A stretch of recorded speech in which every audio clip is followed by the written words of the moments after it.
Takers, another week is here. Thank you for joining us on Magic One TV. This is the Your Take Show. My name is Amanda. Welcome to our show.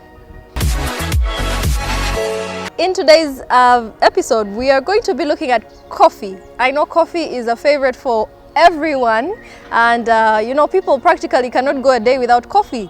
But is it bad, as people normally talk about it also? Is it a sinful food, or is it good? Let's look at both sides.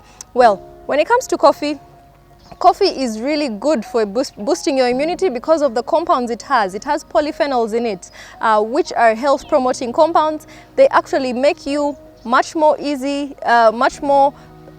strong to fight off disease and infections, and also just make sure that you are increasing your lifespan because you're able to boost your immunity and stay away from disease.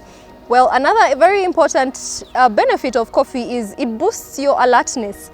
This is a Ugandan-made brand coffee, and I've been enjoying it for quite a while. It's really tasty and it helps to boost your alertness. But coffee has a bad side to it as well. And that's why on this show we say do not have any one food too much. Always alternate the different foods. So the bad sides to coffee is, number one, it might make you have a dependency kind of syndrome or condition to it. So you might find that you reach a point where without coffee you actually cannot function very well.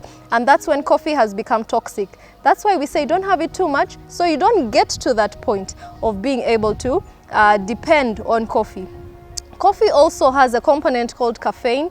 As much as it is in coffee, it actually might make you more prone to so many diseases because of the caffeine that it has. Yes, it stimulates you and makes you function much quicker and much more productively for a temporary period of time, but it might make you prone to so many diseases like heart issues, stroke, blood pressure, and that's why we really need to be careful as we take coffee. We usually recommend that 4 cups a day of coffee is great.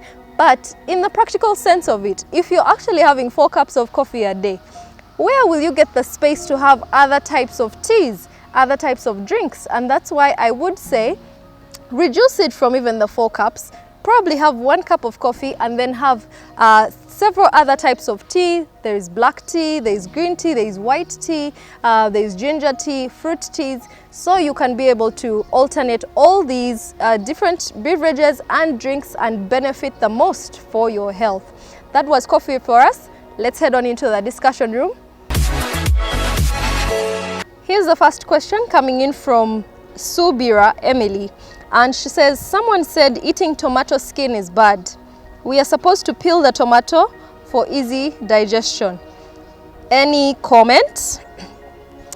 Well, today we don't have very much organic food because there's a lot that goes into our farming, including pesticides and herbicides and all those chemicals, on top of those that sometimes they use to ripen our products and our foods quickly. So you might want to remove the skin because of that bit, because you don't want to be polluting the inside of your body with all these artificial chemicals that might not be good for your health. They might be helping us to get our products out, which is the food products, the tomatoes out, but they may also be making you prone to, for example, cancers and stomach issues. So that's one reason why we should actually remove the skin from tomatoes. But you also might want to remove them because they might be associated with bloating. They might give you bloating and make digestion much harder. And so if you're not able to digest your food well, then what's the essence of eating the food in the first place? So if you want to have better digestion, you might want to remove the skins of the tomatoes. Just be careful as you remove them. Second question coming in from George. I want to gain weight. I have tried eating many things and failed, including, listen to this one, eating 9 boiled eggs per day. So he's really tried. What could be the problem? Sometimes we are doing so much work, and rightly so, to get to the results we want. Like he's trying to eat as much as he can to get to the results we want. But you might find that the stomach lining with which your body receives the food you give it is actually not healthy. Has actually been damaged over the years, and that's why it's not functioning as well as it should be. And that's why, as much as you're taking care of providing the nutrients that the body needs to gain the weight, you must be taking care of the tool that is going to receive and transport these nutrients or deliver these nutrients to the body, and that's the stomach. So you need to take care of your stomach lining and make sure that its integrity is, enhanced again so that it's able to do the work that it needs to do. One quick way is use probiotic foods, which actually benefit your stomach and make it more healthy and happy enough to work as it should over time. A probiotic food, an example of a probiotic food is yogurt and lassi, or even fermented vegetables. So try looking out for those and include them in your diet from day to day. Let's head on into our third question. The third question is coming in from Lekuru, and they are asking, what foods are good for my health as I am having my first pregnancy? Also, what foods should I avoid? For pregnancy, I know you have not asked about supplementation, but this is a must for every pregnant woman. Even for those that are planning to get pregnant, you should start before you actually get pregnant with folic acid supplementation. And it's very cheap if you have to get it, but most places you'll get it free of charge, health centers that is. So start on folic acid before you even get pregnant, or if you're already pregnant, there is no harm in that. Start on folic acid today, because that will help you prevent any birth defects that your child might get because you did not offer them the nutrients they need for proper brain and body development in your stomach. So head down to getting those supplements because they are really important. But you need to also, I know pregnancy is a delicate time, but it's also the time when you need to eat a vast variety of foods. You need to be giving your baby as much as they can from the different food groups that we have to be able to, grow and develop really well. So it comes from coconut to yams, to beans, to fish, to peas, to chicken. Just be playful when it comes to our food. But make sure you cook it well and cook it to readiness.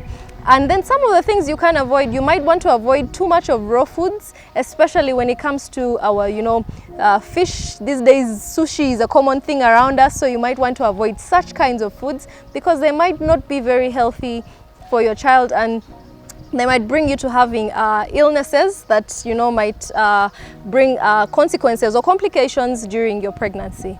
Our second last question of our discussion room this week is coming in from Jeremiah, and Jeremiah says, I have been losing weight rapidly. I don't know if the problem is with my feeding.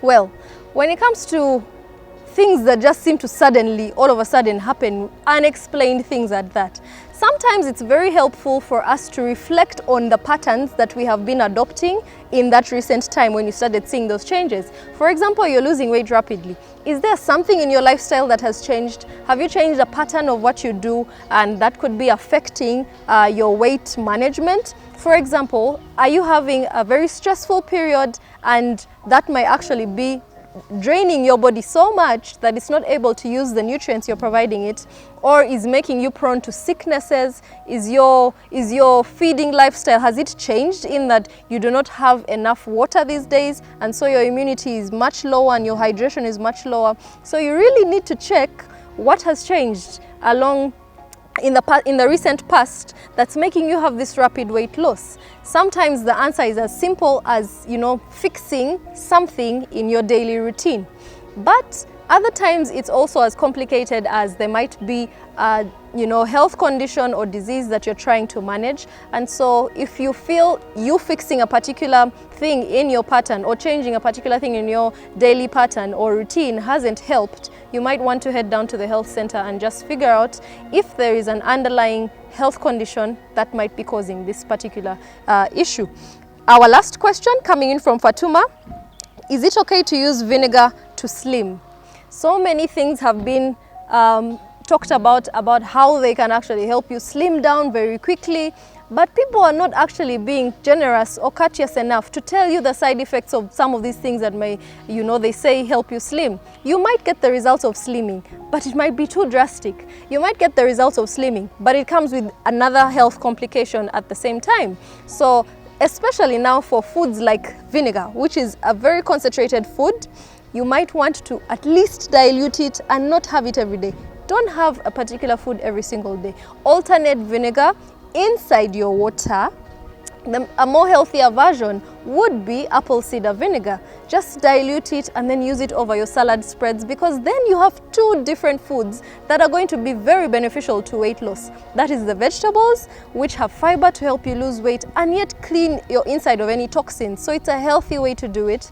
And the vinegar also, which fastens your metabolism and makes sure that you are slimming as you want. So for concentrated foods, please don't have them directly. I know we get too desperate and we want things that are going to work quickly, but we need to let things work as they keep us healthy at the end of the day. So dilute them, but also embed them in so many other healthy foods as well.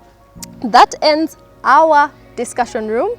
Now we are going into our wellness quote. But before we head to our wellness quote, the social media platforms that you can actually connect with me, because I will be on the other end after we end this show, waiting to receive you and chat with you on food and nutrition. I have a YouTube channel. My YouTube channel name is Amanda Twebaze Nutritionist. Then head down to my Facebook page. The Facebook page is Amanda Twebaze Nutritionist. You will have fun there. And on the YouTube channel, you'll get so much more health-related content. If you're looking for my Instagram handle, it is Food Witness. And if you have business, business proposals, or you need my nutrition services or meal plans, made out for you and your family, then my business email address is amanda.chichoncho@gmail.com. Otherwise, I am also on a WhatsApp-enabled phone, which is 0782 152610. Now, let's end the show with our wellness quote. The wellness quote of today, and the one I leave you with for this week, is saying, it's not about having time, it's about making time. So we talk about how healthy eating is so tedious, it requires for you to have time, but you're such a busy person and you really can't afford to eat healthy because of time. But if you really want something for yourself, if you're really looking to achieve goals, if you're really looking to benefit your health and improve it from where it is now, you're going to have to get the excuse of, I don't have time, way behind you, and think about it in this way. You have to make time for the things that are important to you. And health is definitely important to your body. That's why food is also very important, and not just eating food, but eating healthy, nutritious food. That's why you have to make it a priority and make time for it. So it's not about having time, it's actually about making the time for it. Until next week, it's been Amanda here. So glad you've been with us. Thank you so much, my camera crew. Thank you so much, Magic One TV. By the way, you can always catch this show every single Sunday at 6 p.m. on Magic One TV, and the repeat will be showing every single Monday at 10:45 a.m. Until next week, lots of love from me. Bye-bye.